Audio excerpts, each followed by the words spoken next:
মধ্যপ্রাচ্যের আকাশে আগুন, ক্ষেপণাস্ত্র ছুটছে, ড্রোন উড়ছে, ইরান বলছে প্রতিশোধ। কিন্তু প্রশ্ন একটাই, চীন আর রাশিয়া কোথায়? ইরানের সঙ্গে চুক্তি আছে, সম্পর্ক আছে, কৌশলগত অংশীদারিত্ব আছে। তাহলে যখন যুক্তরাষ্ট্র এবং ইসরায়েল একসঙ্গে আঘাত করল, তখন মস্কো বেইজিং শুধু বিবৃতি দিল কেন? এটা কি বিশ্বাসঘাতকতা নাকি ঠান্ডা মাথার হিসাব? আজকে আমরা খুলে বলবো অংশীদার আর মিত্র এর পার্থক্য, ইরানের নতুন সামরিক কৌশল, আর কেন এই যুদ্ধে তেহরান প্রায় একা দাঁড়িয়ে আছে। শেষ পর্যন্ত দেখুন, কারণ এই নীরবতার ভেতরেই লুকিয়ে আছে ভবিষ্যৎ যুদ্ধের ইঙ্গিত।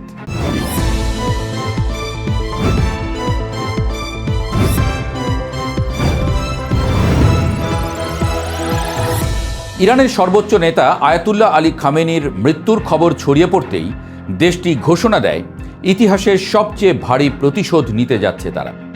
উপসাগরীয় অঞ্চলে মার্কিন ঘাঁটি, তেল আবিব, সব জায়গায় পাল্টা হামলা। কিন্তু এই উত্তেজনার মধ্যেই এক বড় প্রশ্ন, চীন এবং রাশিয়া কোথায়? ইরান তো একা নয়, তাদের সঙ্গে আছে কৌশলগত অংশীদার রাশিয়া, আছে 25 বছরের বিশাল চুক্তির অংশীদার চীন। ইসরায়েলের পাশে আছে যুক্তরাষ্ট্র। সম্পর্কটা বন্ধুত্ব নয়, এটি কার্যত সামরিক জোট। ইসরায়েল যুক্তরাষ্ট্রের মেজর নন ন্যাটো অ্যালাই, অর্থাৎ ন্যাটোর সদস্য না হলেও তারা ন্যাটোর মতো সুবিধা পায়। সংকটে ওয়াশিংটন সরাসরি ঝাঁপিয়ে পড়ে, যেমন এবারও পড়েছে। অন্যদিকে ইরানের সঙ্গে রাশিয়ার চুক্তি কৌশলগত অংশীদারিত্ব। 2025 সালের 17 জানুয়ারি এই চুক্তি স্বাক্ষরিত হয়। এতে সামরিক সহযোগিতা আছে, কিন্তু যৌথ প্রতিরক্ষা নেই। মানে ইরানে হামলা হলে রাশিয়া সৈন্য পাঠাতে বাধ্য নয়। সর্বোচ্চ যা করতে পারে পরামর্শ, অস্ত্র সরবরাহ ও কূটনৈতিক সমর্থন। চীনের ক্ষেত্রেও একই চিত্র। 2021 সালে $40 বিলিয়ন 25 বছরের চুক্তি স্বাক্ষরিত হয়। কাগজে কলমে বিশাল, কিন্তু এর মূল ফোকাস বাণিজ্য। চীনের অভিধানে ব্যাপক কৌশলগত অংশীদার মানে অর্থনৈতিক সমন্বয়, সামরিক জোট নয়।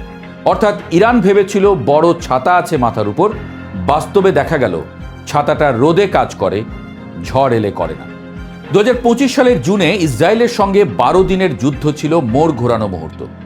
তখন ইসরায়েল ইরানের নাতাঞ্জ, ফোর্দো এবং ইস্পাহান পারমাণবিক স্থাপনায় হামলা চালায়। যুক্তরাষ্ট্র যোগ দেয় বাংকার বাস্টার বোমা নিয়ে। ইরান তখন শত শত ব্যালিস্টিক ক্ষেপণাস্ত্র ছোঁড়ে। কিছু আয়রন ডোম ভেদ করতে পারে বটে, কিন্তু সামগ্রিকভাবে ইসরায়েলের ক্ষতি সীমিত, ইরানের ক্ষতি অনেক বড়। সেই যুদ্ধের পর তেহরান বুঝে যায় শুধু প্রক্সি দিয়ে লড়াই হবে না, সরাসরি শক্তি দেখাতে হবে। এবারের হামলার জবাবে ইরান শাহেদ ড্রোন, উচ্চ গতির ক্ষেপণাস্ত্র এবং আঞ্চলিক মিত্রদের ব্যবহার করেছে। হিজবুল্লাহ উত্তর ইসরায়েলে রকেট ছুটছে, উপসাগরে মার্কিন ঘাঁটি লক্ষ্যবস্তু হয়েছে। এমনকি হরমুজ প্রণালী বন্ধের হুমকিও এসেছে, যেখান দিয়ে বিশ্বের 20 থেকে 30% তেল যায়। ইরান বলছে প্রণালী দিয়ে এক ফোঁটা তেলও বের হতে দেবে না। এটা শুধু সামরিক বার্তা নয়, অর্থনৈতিক চাপেরও কৌশল। মিত্রের এমন বিপদে তাহলে চীন রাশিয়া ঝাঁপাচ্ছে না কেন? কারণ যুদ্ধ মানে শুধু গুলি নয়, ব্যবসাও। 2025 সালে ইরানের সমুদ্রপথে রপ্তানি করা তেলের 80% কিনেছে চীন। প্রতিদিন গড়ে 1.38 মিলিয়ন ব্যারেল। চীনের মোট আমদানির 13% বেশি এসেছে ইরান থেকে। রাশিয়া আবার ইরানের ড্রোনের বড় ক্রেতা। ইউক্রেন যুদ্ধে এই ড্রোন বড় ভূমিকা রেখেছে। অর্থাৎ সম্পর্কটা পারস্পরিক লাভের। কিন্তু যদি চীন বা রাশিয়া সরাসরি যুদ্ধে জড়িয়ে পড়ে, তাহলে নতুন নিষেধাজ্ঞা, অর্থনৈতিক বিপর্যয়, বৈশ্বিক বাণিজ্যে ধাক্কা। বেইজিং ও মস্কো জানে ইরানের জন্য যুদ্ধ মানে নিজেদের ঘাড়ে আগুন নিয়ে নেয়া। জাতিসংঘ নিরাপত্তা পরিষদে রাশিয়া এবং চীন ইরানের পক্ষে কূটনৈতিক ঢাল। তারা ভেটো দিয়ে নতুন নিষেধাজ্ঞা ঠেকাতে পারে, কিন্তু ভেটো ক্ষেপণাস্ত্র আটকাতে পারে না। ধারা 51 অনুযায়ী আত্মরক্ষার অধিকার আছে রাষ্ট্রের।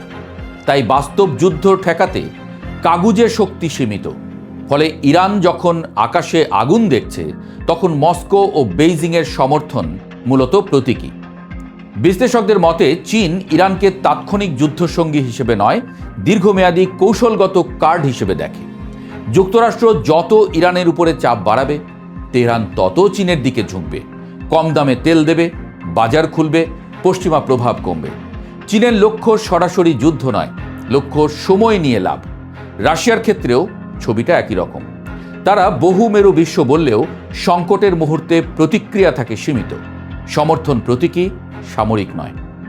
দ্বিতীয় বিশ্বযুদ্ধের সময় যুক্তরাষ্ট্র, সোভিয়েত ইউনিয়ন এবং চীন ছিল মিত্র, একসঙ্গে অক্ষশক্তির বিরুদ্ধে তারা লড়েছিল। আজ বাস্তবতা উল্টো। ওয়াশিংটন, মস্কো এবং বেইজিং তিনজনই প্রতিদ্বন্দ্বী। বিশ্ব রাজনীতি এখন জোটের চেয়ে স্বার্থকেন্দ্রিক। ইসরায়েল যুক্তরাষ্ট্র সম্পর্ক কার্যত জোট, কিন্তু ইরান রাশিয়া চীন সম্পর্ক অংশীদারিত্ব। যতক্ষণ লাভ আছে ততক্ষণ। তাহলে ইরান কি একা? না, পুরোপুরি নয়, কিন্তু যুদ্ধক্ষেত্রে প্রায় একা। রাশিয়া এবং চীন তাকে কূটনৈতিক সুরক্ষা দেবে, অস্ত্র দেবে, তেল কিনবে, কিন্তু সৈন্য পাঠাবে না, কারণ তাদের লক্ষ্য ইরানকে বাঁচানো নয়, নিজেদের স্বার্থ রক্ষা করা। এই মুহূর্তে প্রশ্নটা শুধু ইরান বনাম ইসরায়েল নয়, প্রশ্নটা বিশ্ব রাজনীতির নতুন বাস্তবতা কি? বন্ধুত্ব কি আর যুদ্ধের প্রতিশ্রুতি দেয়, নাকি সব সম্পর্ক এখন কেবল হিসাবের অঙ্ক? সব উত্তর পেতে চোখ রাখুন দ্য প্রেসে, কারণ এই খেলা কেবল মধ্যপ্রাচ্যের নয়, পুরো বিশ্বের, এমনকি বাংলাদেশেরও।